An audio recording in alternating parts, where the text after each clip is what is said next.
جب صلح حدیبیہ کا معاہدہ ہو گیا تھا تو یہ 10 سال کے لیے جنگ بندی کا معاہدہ تھا کچھ شرائط پہ.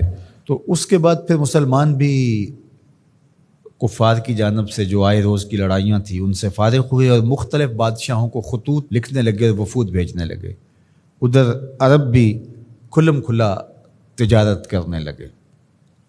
تو کیسر روم ہرقل یہاں آیا ہوا تھا.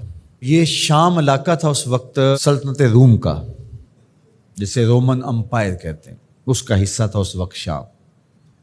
تو وہ یہاں دورے پہ آیا ہوا تھا. تو حضرت داہیہ کلبی کو خط دے کر کے اسلام کی دعوت کے ساتھ حضور علیہ السلام نے بھیجا تھا. اس کو پتہ چلا کہ میری طرف ایک نامہ بر پیغام لے کر آیا ہے، تو اس نے خط وصول کرنے سے قبل معلومات لینا چاہیے اور کہا کہ کوئی شخص عرب کا آیا ہو حجاز کا تو اسے بلا کے لاؤ تاکہ ہم پہلے معلومات لے لیں. تو ابو سفیان ابھی اسلام قبول نہیں کیا تھا انہوں نے، تو وہ تاجرانہ غرض سے شام میں موجود تھے، تو انہیں بادشاہ کے ہاں پیش کر دیا گیا. تو کیسر روم نے ان سے کچھ سوال کیے تھے اور کہا تھا کہ تم درست جواب دو گے، اور ان کے ساتھی کھڑے کر دیے تھے کہ اگر درست جواب نہ دیں تو آپ ٹوک دینا. تو ان سے جو سوال پوچھے گئے انہوں نے وہ درست جواب دیے.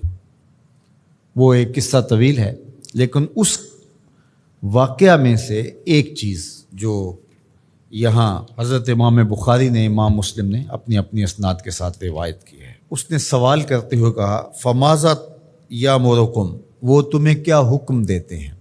ابو سفیان کہتے ہیں کہ میں نے کہا کہ وہ کہتے ہیں اعبدوا اللہ وحدہ ولا تشرکوا بہ شیئا، صرف اللہ کی عبادت کرو اور اس کا کسی کو شریک نہ ٹھہراؤ. وَاتْرُكُوا مَا يَقُولُ آبَاؤُكُمْ، اور جو تمہارے آباء و اجداد کہتے ہیں اس کو ترک کر دو، وہ بت اور وہ سب کچھ ختم. اور وہ ہمیں نماز کا حکم دیتے ہیں. وَالصِّدْقِ، اور سچ بولنے کا حکم دیتے ہیں. والعفاف، اور پاک دامن رہنے کی تلقین کرتے ہیں. والصلہ، اور رشتہ داروں کے ساتھ اچھا سلوک کرنے کا حکم دیتے ہیں. تو حضور علیہ السلام کی بنیادی تعلیمات، ان میں سچ کو اختیار کرنے کی تلقین فرمائی گئی. پھر وہ اس نے جب سنا تو اس نے کہا یہ علامتیں جو آپ نے بتائی ہیں اور جس طرح کی تعلیم یہ دے رہے ہیں، یہ سچے نبی کی ہی علامت ہو سکتی ہے. تو ہمارے دین نے ہمیں سچ بولنے کی تلقین کی، سچائی کے ساتھ کاروبار کرنے کی تلقین کی، ایک دوسرے کے ساتھ معاملات میں، رویوں میں، طرز زندگی میں، انداز معاشرت میں ہمیں سچ کو اختیار کرنے کی تلقین کی.